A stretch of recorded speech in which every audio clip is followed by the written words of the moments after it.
Hey everybody, this is Tom Brooks and we're up to chapter 4 in the Language of Music book. So far we've talked about the basic building blocks of music, pitch and rhythm. We've covered major scales, we talked about chord building. Now we're going to move on to a subject called framework, the framework of music.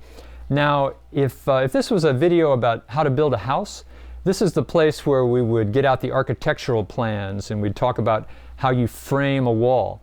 But in a lot of ways, music is similar to building a house. Just like in building, there are elements in music that give the music its shape, that give the music its form. There are invisible elements that you don't really hear that just cause the music to line up and just sound right, feel right. Now, another way I like to look at music, music is a journey. And just like any road trip, if you take off on a road trip, you got to be sure that you know how to read the road signs. You got to be able to read the map. You got to read the signs to find your way on your journey.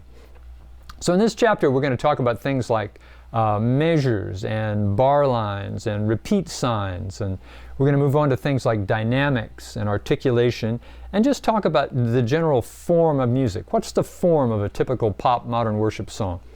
And then we're going to finish up by talking about my favorite subject, the Fantastic Four.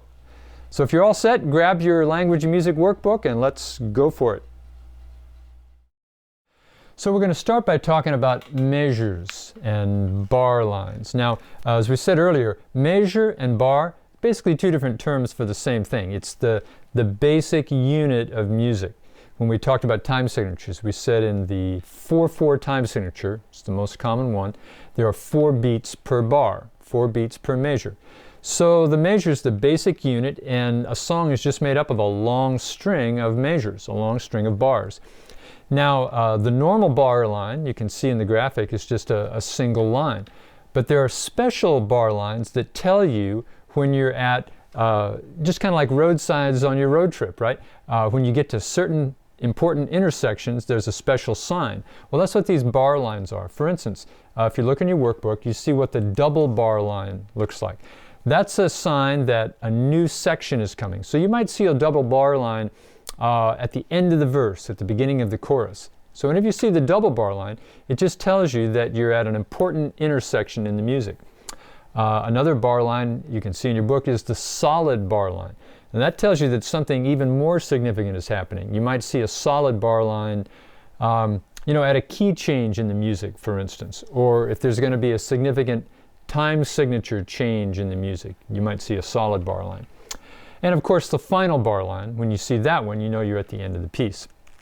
Now, a couple of terms that have to do with bars and measures. You've heard me talk before about the downbeat. Basically the downbeat is the first beat of a measure. When you hear things like backbeat, the backbeat is usually in 4/4 time would be like the third beat of the measure. So you'll hear terms like that when you talk to a band, downbeat and backbeat. In 4/4 time, basically the downbeat, first beat of the measure, usually where the kick drum is. The term backbeat, usually the third beat of the measure, usually where the snare drum is. And of course, different time signatures, this is going to vary, but those are typical places where you'll find those. Now, another whole area that relates to bar lines is called repeat signs. Now, you can write out a piece of music right from the beginning, write it straight through to the end. Sometimes that's a great idea. But if you have a second verse that is exactly the same as the first, sometimes it's easier just to use a repeat sign. And again, if you look in your Language and Music book, you can see what a forward-facing repeat sign and a backward-facing repeat sign look like. I'd encourage you to study that section there just to get to know how those work. Particular variation of repeat signs is the first and second ending. So in other words, you might have verse 1 and chorus 1. At the end of chorus 1, you have a first ending. So in other words, the first time you get there, you take the first ending. You do your repeat. So you're playing the same music, but you're on verse 2 now, you're on chorus 2 now. When you get there, you go to the second ending. Make sense? Definitely look in the workbook and you'll see all the detail on that. Now the last thing about, these are all the road signs on the journey, right? There's a couple of Italian terms that you need to know when it comes to these road signs. Now I always have people ask in the workshops, Why Italian terms? What is up with that?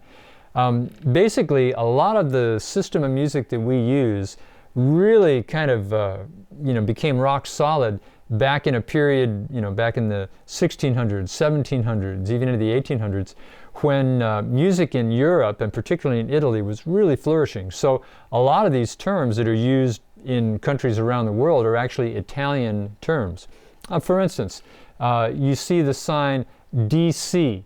Basically, DC stands for da capo, or which basically in Italian means the head, the top. So when you see a DC in the music, it just means go back to the top. You might see that if you've been through the whole song, through verse 1, through verse chorus 1. DC just means go back to the beginning and start again. Another one is DS. You see that road sign a lot in music. Dal segno, that just means go back to the sign.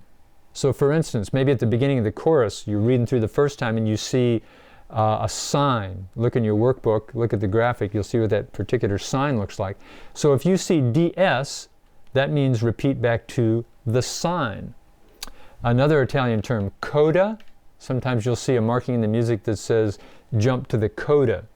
Basically, coda just means like an ending section. So you finished with chorus 3 maybe, and you see a sign in the music that says jump to the coda. Well, that means you jump to this ending section that's a separate section that's written out. So, the main thing is don't let those Italian terms throw you for a loop.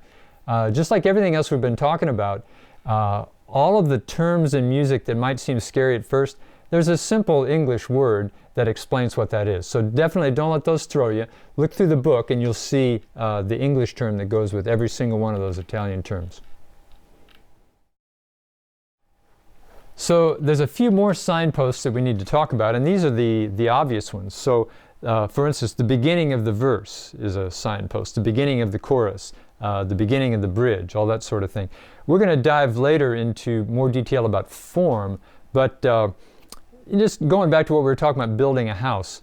For instance, if you could look inside this wall right here, you would see the framework of the house. In other words, what you would see all of these 2x4s that are cut exactly the same size and they're spaced out exactly the same way. Well, those are like the bar lines in the music. And then after so many bar lines, so many 2x4s, you might see like a double or a triple one. That would be like a double bar line that would be at the beginning of the verse. So when you get to that double bar, when you get to that triple stud in the wall, that's like a significant spot in the music. That's like the beginning of a verse or the beginning of a chorus. So, definitely scope the book, and we're going to go into form a little bit later on.